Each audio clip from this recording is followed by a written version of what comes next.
International ഫുട്ബോളിന്റെ ആരവങ്ങൾക്കിടയിൽ നമ്മൾ Indian ഫുട്ബോളിന്റെ കാര്യങ്ങൾ ഡിസ്കസ് ചെയ്യുമ്പോൾ ഇവിടെ ഇന്ത്യൻ ഫുട്ബോളിന്റെ സാധനങ്ങൾക്ക് മാത്രമേ ആരെങ്കിലും കാണാനുള്ളൂ. ഇന്റർനാഷണൽ ഫുട്ബോളിന്റെ കാര്യം പറയുമ്പോൾ വ്യൂസ് ഒക്കെ വളരെ കമ്മിയാണ്. നമ്മൾ അർജന്റീനയുടെ സ്കൂളിനെ കുറിച്ച് ചെയ്ത വീഡിയോ ഒന്നും ആരും കാണാനില്ല.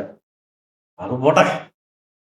എടേ, ഇന്ത്യൻ ഫുട്ബോളിലേക്ക് വന്നു കഴിഞ്ഞാൽ ട്രാൻസ്ഫർ മാർക്കറ്റിൽ വളരെ ആക്റ്റീവായിട്ട് ഇറങ്ങിത്തിരിക്കാൻ പോവുകയാണ് മോഹൻ ബഗാൻ സൂപ്പർ ജയൻസ്. അവർ ഡ്യൂറന്റ് കപ്പിൽ വിദേശ താരങ്ങളെ അനുവദിക്കരുത് എന്നുള്ള വിചിത്രവാദമായിട്ട് രംഗത്ത് വന്നതിന്റെ കാരണം അവർക്ക് താരങ്ങളെ ഇതിനോടകം സ്വന്തമാക്കാൻ കഴിയാതിരുന്നതിന്റെ എന്തെങ്കിലും ഇഷ്യൂസ് കൊണ്ടായിരിക്കും. അവർ ഇത്തവണ ഡൊമസ്റ്റിക് മാർക്കറ്റിലാണ് കൂടുതൽ ഫോക്കസ് ചെയ്യുന്നത് എന്ന് മോഹൻ ബഗാൻ വൃത്തങ്ങളിൽ നിന്നുള്ള റിപ്പോർട്ടുകൾ സൂചിപ്പിക്കുന്നുണ്ട്.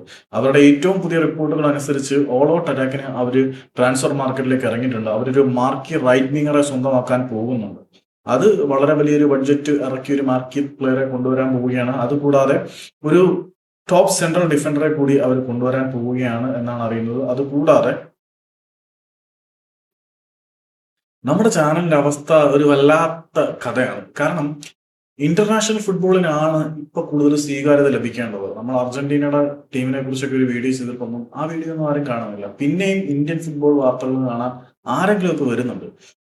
അപ്പം ട്രാൻസ്ഫർ മാർക്കറ്റിലെ പുതിയ അപ്ഡേറ്റ് നോക്കുകയാണെങ്കിൽ ഇന്ത്യൻ ട്രാൻസ്ഫർ മാർക്കറ്റിൽ പതിവ് പോലെ മോഹൻ ബഗാൻ സൂപ്പർ ജയൻസ് തന്നെയാണ് ഡോമിനേറ്റ് ചെയ്യാൻ പോകുന്നത്. ഡ്യൂറന്റ് കപ്പിൽ വിദേശ താരങ്ങളെ കളിപ്പിക്കരുത് എന്നവർ ആവശ്യപ്പെട്ടെങ്കിൽ പോലും അവര് മികച്ച താരങ്ങൾക്ക് വേണ്ടിയിട്ടുള്ള വേട്ട ഇതിനോടകം തന്നെ ആരംഭിച്ചിട്ടുണ്ട് എന്ന് മോഹൻ ബഗാൻ വൃത്തങ്ങളിൽ നിന്നും അറിയുന്നുണ്ട്.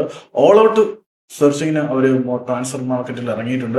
അവർ ഒരു മാർക്കി റൈറ്റ് വിങ്ങറെ തങ്ങളുടെ കൂടാരത്തിലേക്ക് കൊണ്ടുവരാൻ പോകുന്നുണ്ട്. അതുകൂടാതെ ഒരു സെൻട്രൽ ഡിഫൻഡറെ കൂടി തങ്ങളുടെ കൂടാരത്തിലേക്ക് കൊണ്ടുവരാൻ പോകുന്നുണ്ട്. ഇവർ രണ്ടുപേരും ഓൾറെഡി കഴിവ് തെളിയിച്ചിട്ടുള്ള താരങ്ങൾ തന്നെയാണ്. ഡൊമസ്റ്റിക് പ്ലേയേഴ്സ് ആണ് ഈ രണ്ട് താരങ്ങളും എന്ന് പറയുമ്പോൾ തന്നെ അവരിത്തവണ കൂടുതൽ ശ്രദ്ധ കേന്ദ്രീകരിക്കുന്നത് ആഭ്യന്തര താരങ്ങളിൽ നിന്നാണ് എന്ന് നമുക്ക് മനസ്സിലാക്കാം. ഈ ആഭ്യന്തര താരങ്ങളിലേക്ക് കൂടുതൽ ശ്രദ്ധ അവർ പതിപ്പിക്കുന്നത് കൊണ്ട് തന്നെ ആയിരിക്കാം ഡ്യൂറന്റ് കപ്പിലേക്ക് വരുമ്പോൾ വിദേശ താരങ്ങളെ കളിപ്പിക്കരുത്, ഡൊമസ്റ്റിക് പ്ലേയേഴ്സിനെ മാത്രം കളിപ്പിക്കണം എന്നുള്ള വാദവുമായിട്ട് അവർ വരുന്നത്.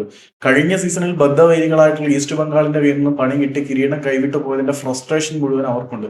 ഏത് വിധേനയും ഇത്തവണ കിരീടങ്ങൾ തൂത്തുവാരിയില്ലെങ്കിൽ സ്വന്തം ആരാധകർ ചാണകത്തിൽ മുക്കിയ ചൂലുകൊണ്ട് അവന്മാരുടെ മുഖത്തടിക്കും. കാരണം ബംഗാളി ഫുട്ബോൾ ഫാൻസ് അങ്ങനെയാണ്, അതും അതിനപ്പുറം ചെയ്യുന്നവന്മാരാണ്. സോ മോഹൻ ബഗാൻ എന്ന ബാഡ്ജിന്റെ ട്രോഫി ക്യാബിനറ്റ് ഒന്നുകൂടി വിശാലമാക്കാൻ അവർ ഇത്തവണ ഓൾ ഔട്ട് അറ്റാക്കിലാണ്.